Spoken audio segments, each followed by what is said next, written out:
Welcome back ख़वातीन और हज़रात। और मुझे तो ये इस तरह की एमरजेंसी अगर लग जाए तो बड़ी खुशाइन बात है, और वो है एजुकेशनल एमरजेंसी। अब जो है सबको ख्याल आ गया कि पाकिस्तान में तो भाई स्कूल से बाहर हैं 2 करोड़ 60 लाख बच्चे, स्कूल ही नहीं जाते। और ज़ाहिर है बार बार इस पे बात होती है, बार बार इस पे एजुकेशनिस्ट तो जितने भी हैं वो इस हवाले से बात करते हैं, अपनी बात में रेफ़र भी करते रहते हैं, कोई भी मौजू हो। हम भी अपने फोरम से टाइम एंड अगेन हमने इस बारे में काफ़ी डिस्कशन की है कि स्कूल ड्रॉप आउट रेट और स्कूल से बच्चे जाते ही नहीं हैं स्कूल्स और तमाम चीज़ें। उसके बाद फिर ज़लज़ले, सैलाब और इस तरह की चीज़ें आती हैं, तो जो एक दफ़ा स्कूल ख़राब हो जाता है उसको दोबारा कोई रीवैम्पिंग करने की कोशिश नहीं करता, रीबिल्ट उसको नहीं करता। सो अब जो है इसको एमरजेंसी समझा गया है और इन बच्चों को स्कूल की जानिब लाना और ये जो तमाम चीज़ें इस एमरजेंसी का हिस्सा हैं वो हम जानेंगे भी। और इस पे एजुकेशनिस्ट की क्या राय है, क्या वो समझते हैं, ये सब हम हमारे इस वक्त के जो पैनल है, जो मेहमान हैं, उनसे हम इस हवाले से जानेंगे कि तालीमी एमरजेंसी का ऐलान कितना अहम है। यहाँ से हम बात का आगाज़ करेंगे। हमारे साथ अख्तर आरई साहब मौजूद हैं, एजुकेशनिस्ट हैं, आप सब इनको जानते हैं। और हमारे साथ मदिहा उस्मान साहिबा मौजूद हैं, एजुकेशनिस्ट हैं, इस वक्त जूम से हमें ज्वाइन कर रही हैं। आपको भी खुशामदीद कहते हैं मदिहा। अख्तर साहब आपसे शुरुआत करते हैं, क्यों, कितना आम है ये बयान या ये ऐलान? देखिए, बड़ा ज़बरदस्त आपने ये पॉइंट बताया कि ऐलान और बयान। जी। बात ये है कि ऐलान और बयान से बात आगे बढ़नी चाहिए। पिछले अदवार में पिछली गवर्नमेंट ने भी इस बात पे गौर व फिक्र ज़रूर किया था, हम्म। क्योंकि पाकिस्तान की जो बेसिकली जो बजट होती है, तालीम पे जो खर्च की जाती है, वो 1% से भी ज़्यादा नहीं होती। हम्म। और जैसा कि ख़ुद अभी ये डेटा दिया गया है, उसके अंदर ये बताया गया है कि जी 0.5 यानी कि आधा फ़ीसद जो है वो बजट जो है इसके ऊपर है, जिसको हम 5% तक लेकर जाएंगे अगले 4 साल में।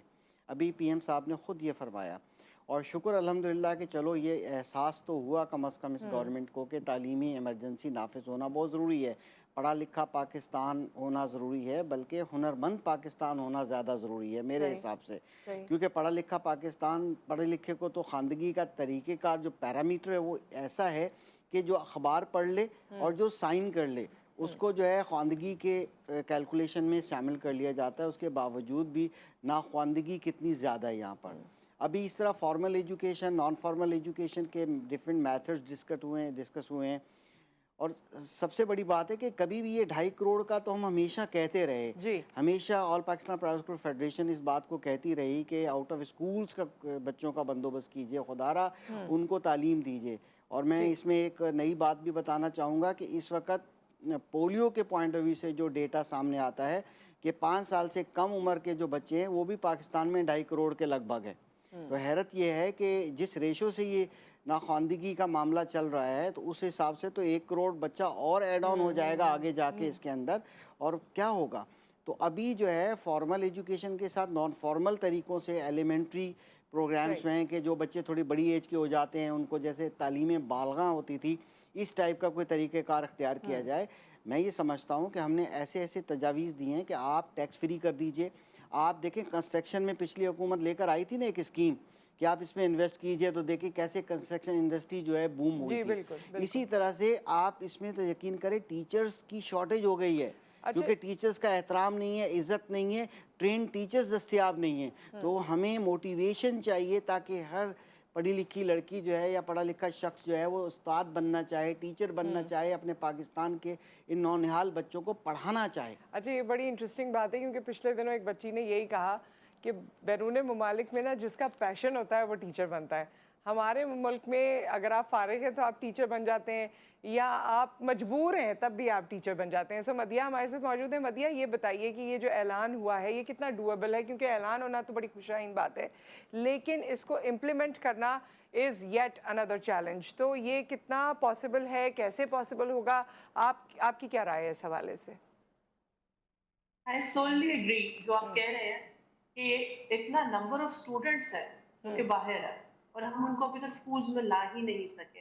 इट मींस कि जस्ट हमें सिर्फ और सिर्फ उनको स्कूल का रास्ता नहीं दिखाना, वी नीड टू फैसिलिटेट है, क्योंकि जहां तक हमारा ताल्लुक है पॉवर्टी का, इट्स बिलो द लाइन। आप कहाँ से लाएंगे, कहाँ से उनको फैसिलिटेट करेंगे? They need books, they need uniforms, they need a lot of other stationery materials. आज आके बात वहीं पे आती है, हम 2 करोड़ बच्चा ले आए, उनको हम कहाँ से फैसिलिटेट करेंगे? Government schools need to come in picture. Private schools तो ऑलरेडी अपनी तरफ से पूरी एफर्ट्स कर रहे हैं कि जितना भी उनके इर्द गिर्द में होता है, कहीं पे कंसेशंस दी, स्कॉलरशिप्स दी है, बट उनके एक्सपेंसेस अपने लिहाज से हैं, टैक्सेस हैं, ये सारे मामला हैं।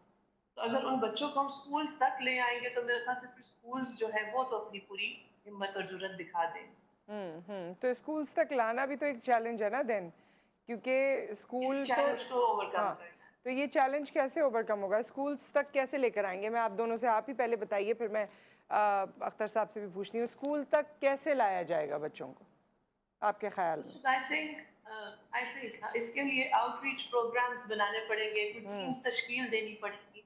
जिस तरह जो चाइल्ड लेबर है तो वो unauthorised but still it's existent everywhere. आपको सड़कों पे बच्चे नजर आते हैं, आपको बेगर्स की शक्ल में नजर आते हैं, आप पंक्चर लगवाने जाए आपको बच्चे वहां पे नजर आते हैं। तो इन बच्चों को आप स्कूल में लेके आए और ज़ाहिर बात है चूंकि वो कमाने निकले हैं, या तो उनको कोई महाना वजीफा दिया जाए जिसके ताकि उनका घर चल सके। और जब हम उनको स्कूल में लेके आएंगे, बिलीव मी, हमारे पास इस इदारे में जिसमें मैं बैठी हूँ, इसमें हम लोगों ने कुछ ऐसे बच्चों को भी शामिल किया है जिनसे हम फीस नहीं चार्ज करते, और वो बच्चे तालीमी लिहाज से बहुत अच्छे हैं। तो सही। इसलिए कुछ ना कुछ तो ऐसा करना पड़ेगा कि उनके ऊपर फाइनेंशियल लायबिलिटीज ना हो और वो बच्चे एक्सेल कर सके। बच्चा हर कोई पढ़ना चाहिए। It's that we need to give them the option. सही, और यही अपॉर्चुनिटी की ही बात है मेरे ख्याल में। जैसे एनजीओज़ में हमने देखा है कि कुछ एनजीओज़ ने जो एजुकेशन में काम कर रही हैं, उनकी पेनिट्रेशन अपने एरिया में बहुत ज़्यादा है, लेकिन जाहिर है वो तमाम लोगों को तो फैसिलिटेट नहीं कर सकती, वो तो हुकूमत ही कर सकती है। अब हुकूमत की जिस तरह से मदिया साहिबा ने बात की है कि टीम्स बनेंगी और वजीफ़ा हो या बाकी जो कुछ भी आपके जहन में आता है, जाहिर है to attract the kids and the parents. अब हमारे पास हर सूबे के डायनामिक्स अलग हैं। अगर आप सूबे में चले जाएं तो कराची से लेकर अंदरून शहर इलाके जो हैं सिंध के, उनके डायनामिक्स डिफरेंट हैं। तो हमारे यहाँ तो इतने चैलेंजेस हैं, ये कैसे ओवरकम किए जाएंगे? क्योंकि कहीं मेंटालिटी कुछ और है, कहीं सिस्टम कुछ और है, कहीं कुछ और है, कहीं वडेरा सिस्टम है अभी भी, वहाँ कैसे आप ये तमाम चीज़ों को नाफिज कराएंगे? कहीं कराची जैसा मेट्रोपॉलिटन सिटी है कि जहाँ एक जगह पे कुछ होता है तो दूसरी जगह पे कुछ होता है, तो वो मेल भी नहीं खाता आपस में।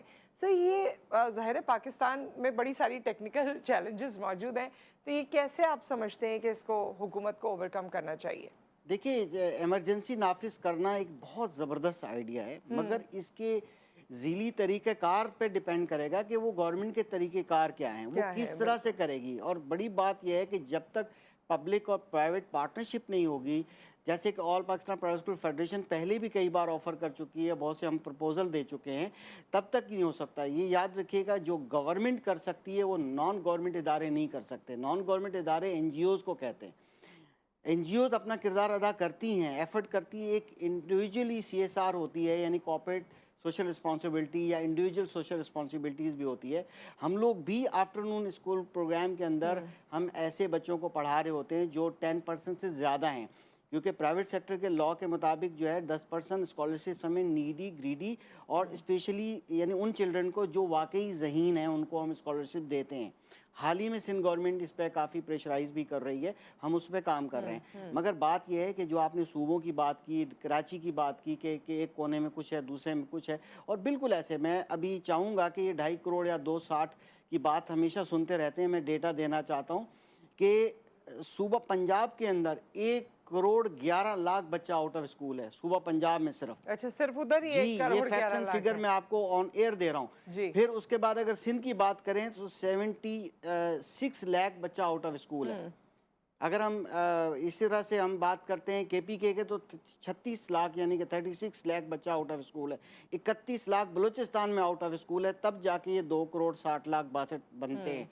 बात यह है कि हमें चैलेंजेस हैं, जो आपने कहा डिफरेंट डायमेंशन हैं, डिफरेंट नीड्स हैं, डिफरेंट मसाइल हैं, और फिर सारे सूबे उसी तरह काम भी करें, एक साथ मुतहरिक होकर काम भी करें। ये भी एक बात है। एग्जैक्टली ये भी बात है, क्योंकि अब तो ये 18th अमेंडमेंट के बाद एजुकेशन भी सूबे का मैटर हो गया है। तो एक जगह तो इमरजेंसी नाफिज की जा रही है, लेकिन बाकी सूबे उसको किस तरीके से इमरजेंसी को लेते हैं और फिर उस पर लाया अमल अख्तियार करते हैं, ये भी इम्पॉर्टेंट है। अच्छा मदिया, एक चीज़ और हमें बताइएगा कि जिस तरह आपने अपने भी इदारे की बात की, प्राइवेट सेक्टर ने वैसे भी ये गैप फिल किया है जैसे तैसे भी है, जो हमारे उनके साथ भी कंप्लेंट्स रहती हैं या इश्यूज़ रहते हैं, लेकिन उसके बावजूद जाहिर है पाकिस्तानी पेरेंट्स के पास प्राइवेट एजुकेशन सिस्टम है तो वो अपने बच्चों को फिर भी पढ़ा रहे हैं, अदरवाइज़ तो हमारे पास कोई ऐसे ऑप्शन नहीं था।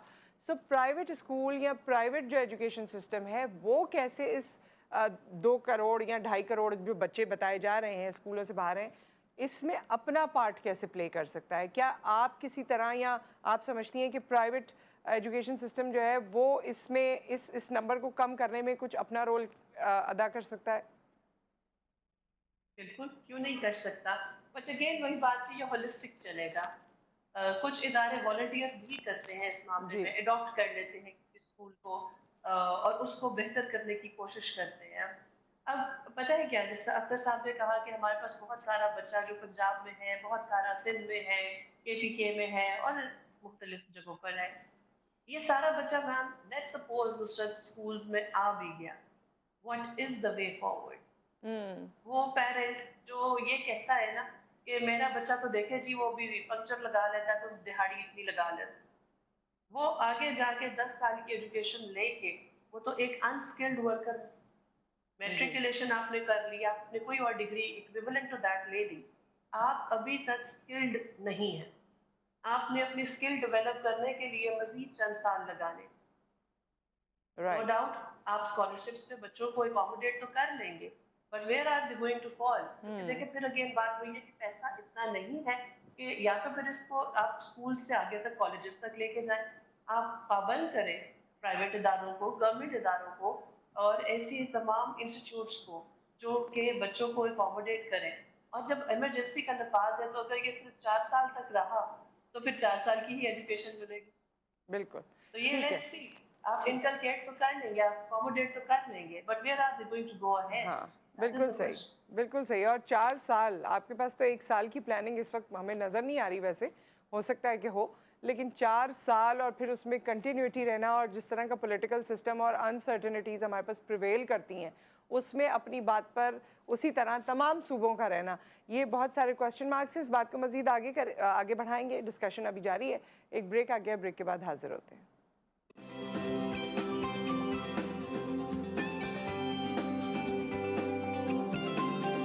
Welcome back. और हम एजुकेशन इमरजेंसी पे बात कर रहे हैं। इस वक्त जो 4 साल के लिए लगाए जाने की बात हो रही है और जितने बच्चे आउट ऑफ स्कूल हैं उनको स्कूल में लाने की बात हो रही है, लेकिन इसमें एक और सवाल भी बनता है। ये तो चले अच्छी सोच है, कहीं से तो आगाज़ हो और अल्लाह करे कि वो कर पाएँ। गो के चैलेंजेस हमने कुछ डिस्कस किए, लेकिन इसके साथ साथ जो मौजूदा निज़ाम है और जो मौजूदा निज़ाम में बच्चे पढ़ रहे हैं वो भी 10-12 साल की पढ़ाई के बाद अक्सर बच्चे, मतलब मेजॉरिटी, कहीं भी खड़े नहीं होते। तो हमारा जो मौजूदा सिस्टम है उसका फ्रेमवर्क भी सही करने की ज़रूरत है, उसकी ओवरहॉलिंग की ज़रूरत है। अभी अब पिछले दिनों आप भी हमारे शो में थे, कितना कुछ इंटरमीडिएट और मैट्रिक के स्टूडेंट्स के साथ हुआ। सो हमारे यहाँ तो आई थिंक वो ईंट उठाओ और प्रॉब्लम्स हैं, वही वाला हाल है। तो मौजूदा सिस्टम की भी तो, इस पर भी तो नज़रसानी होनी चाहिए। इसकी बेहतरी के बगैर कैसे आगे हम कोई और प्लान कर सकते हैं? बिल्कुल बिल्कुल, आपने दुरुस्त निशानदेही की। बल्कि जो मैं तो ये समझता हूँ, जो ईंट उठाने की कोशिश करता है उसको भी दबोच लिया जाता है जी। कि आप ऐसे ऐसे इश्यूज़ को हाईलाइट क्यों करते हैं। बात यह है कि यहाँ आवा का आवा बिगड़ा हुआ है, मगर जी। नाउमीदी हमें नहीं है, हमें उम्मीद है। आज भी हमें उम्मीद है कि प्राइम मिनिस्टर साहब ने माशाल्लाह एक अनाउंस किया है, मगर इसमें कवानीन की अभाम भी मौजूद है जी। क्योंकि ये सूबाई सब्जेक्ट है। क्योंकि आर्टिकल 232 से 237 के दरमियान में ये डिस्कस होता है जी। कि इमरजेंसी कैसे नाफिज होती है, इमरजेंसी किस किस उसमें नाफिज हो सकती है। क्योंकि ये कॉम्प्लिकेटेड सा मामला है, क्योंकि इमरजेंसी अक्सर नाफिज होती है, जैसे मालियाती इमरजेंसी है, या और आपने उससे कुछ और भी आइडियाज़ आ जाते हैं कि खुदा न खास्ता इमरजेंसी नाफिज हो जाए। तो तालीमी इमरजेंसी के लिए कानून साजी करनी पड़ेगी, क्योंकि ये 8वीं तरमीम के बाद सूबाई सब्जेक्ट है। अच्छा, खैर हम इसमें उस पर कुछ ये पता है कि इनकी जो टीम बनी है जो ये इमरजेंसी नाफिज करी है उसमें एजुकेशनिस्ट हैं? यही तो मामला है, एजुकेशनिस्ट है। देखें, पहले बात तो यह है कि जो MKM पाकिस्तान को हम जो सलाम पेश करेंगे, कम से कम उनके जो वफाकी मिनिस्टर हैं उन्होंने बड़ी कोशिश की है। और अच्छा। चलो ये कोशिश तो की है, मगर अब क्या ये मतलूबा नताइज मिल भी सकेंगे? नहीं। पहले तो ये फ्रेमवर्क तैयार करना है कि काम करना कैसे है। All Pakistan private school federation पहले भी ऑफर कर चुकी है, आप हमें हिस्सा बनाइए एडवाइजरी कमेटी का, हम आपको आइडियाज़ देते हैं। देखिए फॉर्मल एजुकेशन के साथ नॉन फॉर्मल एजुकेशन बड़ी इंपॉर्टेंट है, जिनकी एजेस बढ़ जाती हैं उन बच्चों को हम बैठ के ना सिर्फ एक लिखना पढ़ना सिखाएं, लिटरेट करें, बट हमें टेक्निकल वोकेशनल ट्रेनिंग स्कूल के अंदर स्टार्ट करनी है। हम अपने मेंबर स्कूल को वॉलंटरी पेश करते हैं आफ्टरनून प्रोग्राम। बिल्डिंग हमारे पास है, 40% अखराजात कम हो जाएंगे। सिर्फ हमारे साथ टेक्निकल बोर्ड या जो वोकेशनल अथॉरिटीज़ हैं वो कोऑपरेट करें और हमें जो है इक्विपमेंट सप्लाई करें और हमें ताकि हम जो है आफ्टरनून स्कूल के हर मैट्रिक पास करने वाले बच्चे को कुछ न कुछ ट्रेड या टेक्निकल कोर्सेज इंफ्रास्ट्रक्चर है ना जो बेहतर हो सकता है। लेकिन चैलेंजेस फिर वही, मैं मदिया से भी उनको भी शामिल गुफ्तगू करूंगी इस हवाले से कि हमारे पास अच्छी टीचर्स, या जब भी आप अपने भी इदारे में देखती होंगी, आपको कोई स्विच करना होता होगा, नई टीचर्स हायर करनी होती होंगी, तो हमारे यहाँ क्वालिटी जो है वो बहुत ज़्यादा एक इशू है और हमें उस तरह से लोग नहीं मिलते जो क्वालिटी के साथ आएँ और बच्चों को पढ़ा सकें। फिर मौजूदा सिस्टम में जो हमारे मुल्क का लोकल सिस्टम है उसमें तो वैसे ही बड़े लूप होल्स हैं, बहुत सारे इश्यूज़ हैं, बहुत से उसमें क्वेश्चन मार्क्स हैं। तो उस सिस्टम को आप समझती हैं कि पहले बेहतर होना चाहिए और उसके बाद फिर ये चीज़ जो हमें इंक्लूड करने बच्चे या सिस्टम में लेकर आने, तो सिस्टम भी तो बेहतर हो? आई थिंक नुसरत की साइड बाय साइड ही चल सकता है। मतलब देखिए, आपने एक साइड पे स्टूडेंट्स एनरोल कर लिए, जो कि अल्लाह करे ये सब हो जाए इंशाल्लाह, और साइड बाय साइड आपके पास जो टीचर्स ऑन बोर्ड हैं उनको आप ट्रेन करें। अब फॉर एग्जांपल जैसे हमने कहा स्विच ओवर करना पड़ता है और एक टीचर गया, दूसरा जब आता है उसके बाद हमें उनको प्रॉपर ट्रेनिंग देनी पड़ती है according to what our institute wants to do on the same scale what our government wants us to do. उसके लिए हमें एक ट्रेनिंग जो है वो ऑर्गेनाइज करनी पड़ेगी और फिर just not the training phase, इसमें कम्प्लीटली फॉलो अप भी रखना पड़ता है। तो देखें, आपने कह दिया, अगले ने वैसा किया या नहीं किया, सही। We need to keep a check on that. जी। अच्छा, ये इस मामले को भी इस तरह से लेके चलेंगे जी। इस मामले को तो लेकर चलेंगे, लेकिन हमारे यहाँ ये इतना सिंपल नहीं है ना। कह तो दिया, कहता तो एक बंदा है ऊपर से, फिर 4 नीचे सुनते हैं, फिर 6 उसके नीचे हैं, फिर 8 उसके नीचे हैं, तो कहीं जाके बात बनती है। अब वो जब ये चाइनीज विस्पर ना बन जाए। हाँ, ये चाइनीज विस्पर ही हो जाता है ज़्यादातर। हमने देखा ये कोई भी प्रोजेक्ट होता है तो वो एंड गेम उसका कुछ और ही निकल के आ जाता है। तो अब आप लोग दोनों क्योंकि यहाँ पर मौजूद हैं, तो हम आपकी सजेशन आप मुझे दे दीजिए, आप कुछ सजेशंस दे दीजिए और अख्तर साहब आप कुछ सजेशंस दे दीजिए जो हमारे फोरम से जो लोग काम कर रहे हैं इस पर शायद उनको समझ में आए और वो इस बारे में सोचें। जी मदिया। जी नुसरत, मैं एक ये चीज़ ज़रूर कहना चाहूँगी कि देखिए, फिर अगेन रेफरेंस जो कि मैं जिस इदारे में काम कर रही हूँ वहाँ पर हम लोग ऑलरेडी इस चीज़ को इम्प्लीमेंट कर रहे हैं। सबसे इम्पोर्टेंट है टीचर ट्रेनिंग।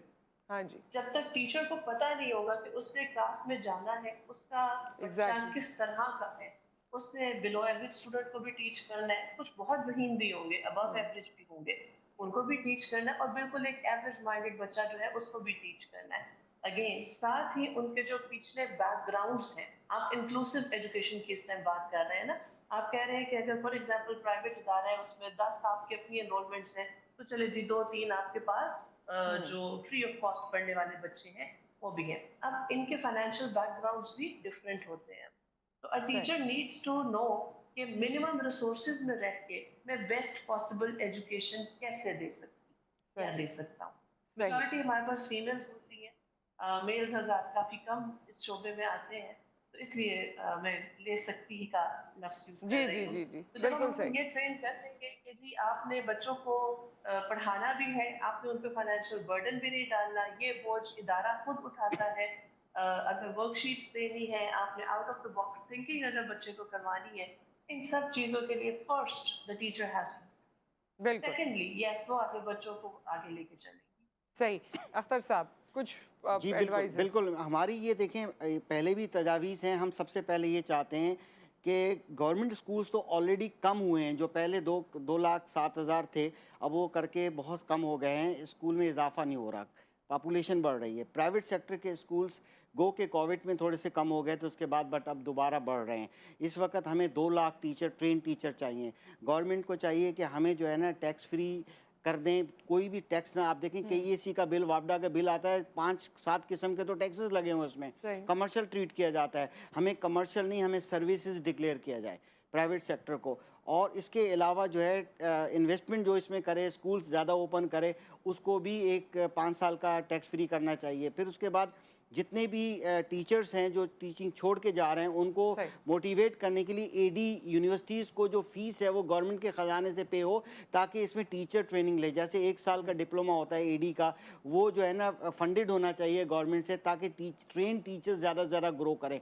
हमें 2 लाख से ज़्यादा टीचर्स चाहिए, जितने ज़्यादा टीचर ट्रेंड होंगे उतनी क्वालिटी उसकी बेटर होगी, और उसकी लाइसेंसिंग पे काम करें सारे सूबों में। तो हमें मिल के काम करना पड़ेगा, एक फोरम पे बैठ के हम तजावीज़ देते हैं, और इंशाल्लाह ताला हम अगर करेंगे कोशिश तो रिजल्ट निकलेगा। मगर ये एक बात मैं कहना बड़ा ज़रूरी समझता हूँ, हमें सिर्फ ट्रेनिंग, हमें सिर्फ लिखना पढ़ना नहीं सीखना, हमें वोकेशनल ट्रेनिंग चाहिए, बल्कि IT की ट्रेनिंग चाहिए। आर्टिफिशियल इंटेलिजेंस आ चुकी है, आज का बच्चा जो है 10 साल बाद वो क्या करेगा 2036 में।